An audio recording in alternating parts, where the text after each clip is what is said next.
Здравствуйте. Как часто мы слышим фразу «вообще-то я человек спокойный» или «вот мой сосед или мой родственник всегда был спокойным, все копил в себе и вот умер от инфаркта».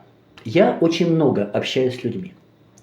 И занимаясь уже больше 25 лет математической моделью нервной системы, психологией практической, я могу сказать, что большинство людей, которых я встречаю, не просто по профессии, а вообще, это люди живут в депрессии.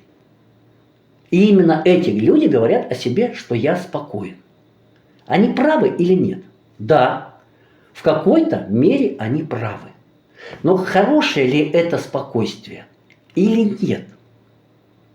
Это канал «Аппаратная психотерапия», и я ее автор и ведущий, доктор Родион Кузнецов. К вопросу о спокойствии. А что вообще такое спокойствие? Что такое вообще наши эмоции? Дело в том, что по нашим нервам не протекают картинки или запахи, радость или горе. Там протекают только электрические сигналы, только электрический ток. Все.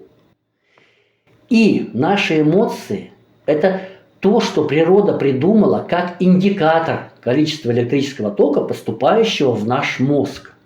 И когда мы испытываем ту или иную эмоцию, это просто наша нервная система показывает, что количество энергии, поступающей в мозг, вот на таком уровне. Ведь все мы, заметьте, мы хотим быть счастливыми. Все, без исключения. Каким путем? Это дело личное у каждого. Но именно момент «мы хотим быть счастливыми» – это обязательное условие. Почему? Да потому что счастье – это максимальное количество энергии, которое поступает в мозг. Никто не хочет быть несчастным. Никто не хочет быть в ярости, в горе. Только счастливым. И многие считают, что они спокойные. Они нормально себя чувствуют, потому что в данный конкретный момент у них нет ярко выраженных негативных эмоций.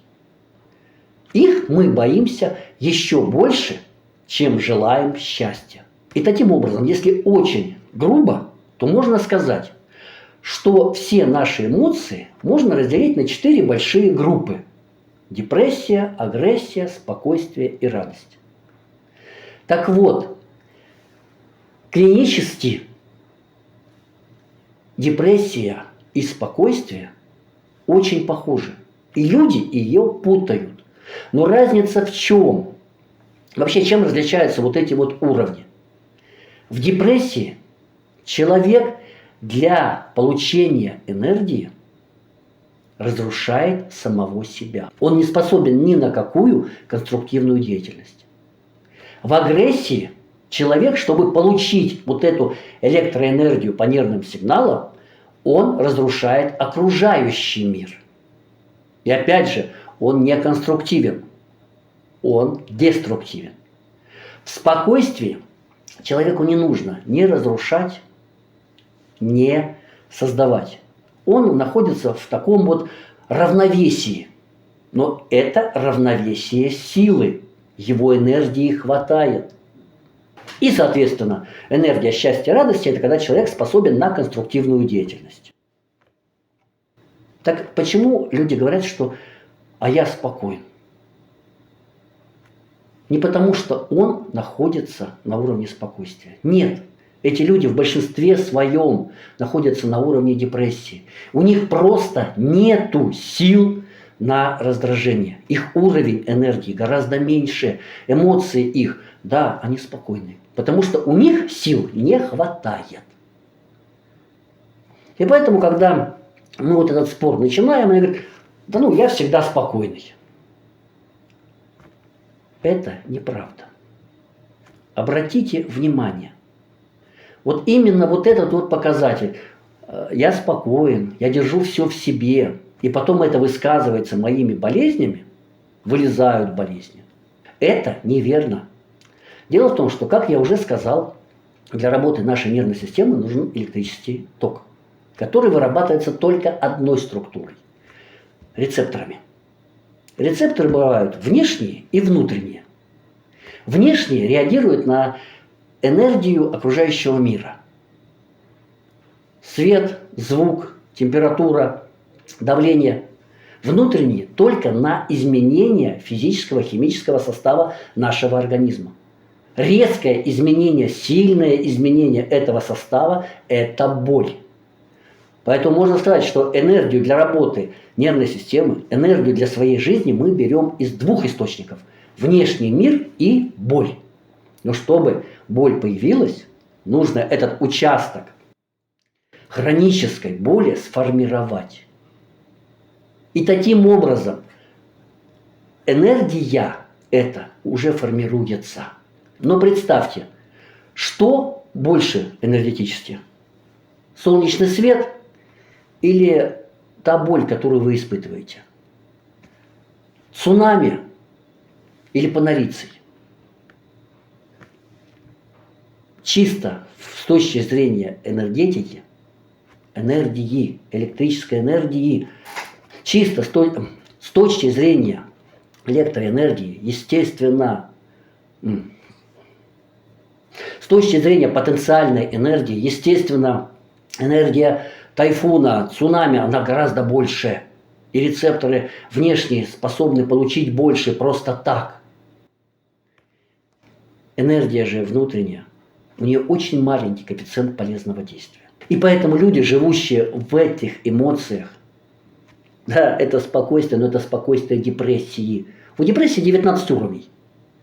Это спокойствие, оно обусловлено тем, что вы используете в основном энергию внутренних рецепторов, энергию боли. Ее очень мало. И поэтому вы говорите, да, я спокоен. Но при этом вы очень больной человек. А можно ли эту ситуацию каким-то образом изменить? Изменить влияние на внешние рецепторы? Ну, в принципе, возможно. Вся физиотерапия именно этим и занимается. Это воздействие на внешние рецепторы. Но воздействие на внешние рецепторы, оно может быть очень сильным, но оно кратковременное. Ну, нельзя постоянно находиться в море, да? Нельзя постоянно быть на солнце, на воздухе. Мы все равно загоняем себя в какие-то вот такие комфортные условия, где мы рецепцию прекращаем. Единственным путем увеличения потока энергии в нашу нервную систему является уменьшение сопротивления электрических путей, нервных волокон. И тогда количество энергии, поступающее в наш мозг, становится больше.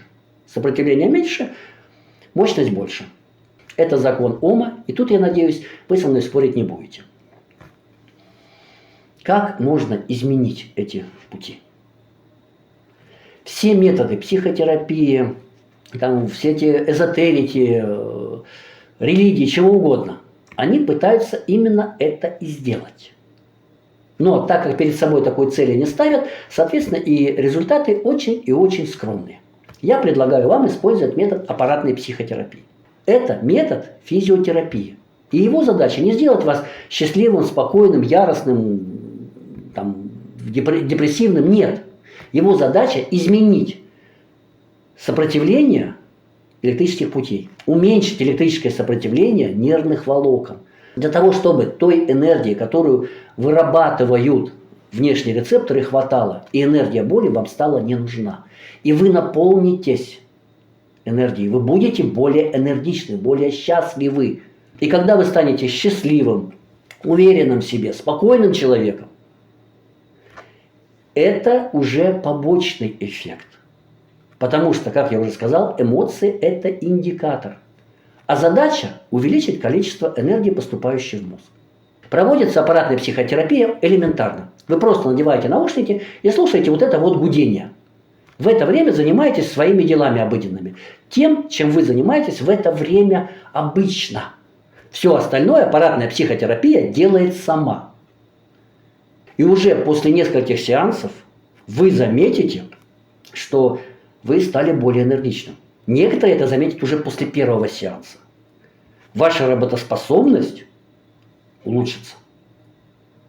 Да, возможно, вы перестанете быть спокойным. Почему? Да потому что я уже сказал, что эмоции, они находятся в определенной последовательности. Они находятся на одном графике. Если вы находились в спокойствии депрессии, то для того, чтобы выйти на уровень спокойствия, безмятежности, вам необходимо будет пройти через уровень раздражения, гнева, ярости. Вот что хотите, но через это вам пройти придется. И только пройдя вот этот путь, вы получите настоящее спокойствие. Вот чем отличается клинически это спокойствие? Как бы вам сравнить? Можно быть спокойным и просто валяться на диване, да? А можно испытывать спокойствие, такое, как вот мы испытываем, например, лежа на пляже. То есть такой вот релакс, расслабление, спокойствие. Да, вы можете все, вам просто неохота. Ваше же состояние обычного спокойствия, вы не можете ничего. Вы спокойны, потому что у вас нету энергии. Более подробно о том, как работает наша нервная система, вы можете прочитать в книге «Медицина, которой нет». Ссылки я оставлю в описании. Проводите сеансы аппаратной психотерапии. Изменяйте свою жизнь, наполняйте ее энергией, счастьем, спокойствием. Будьте здоровы, будьте счастливы и будьте по-настоящему спокойны.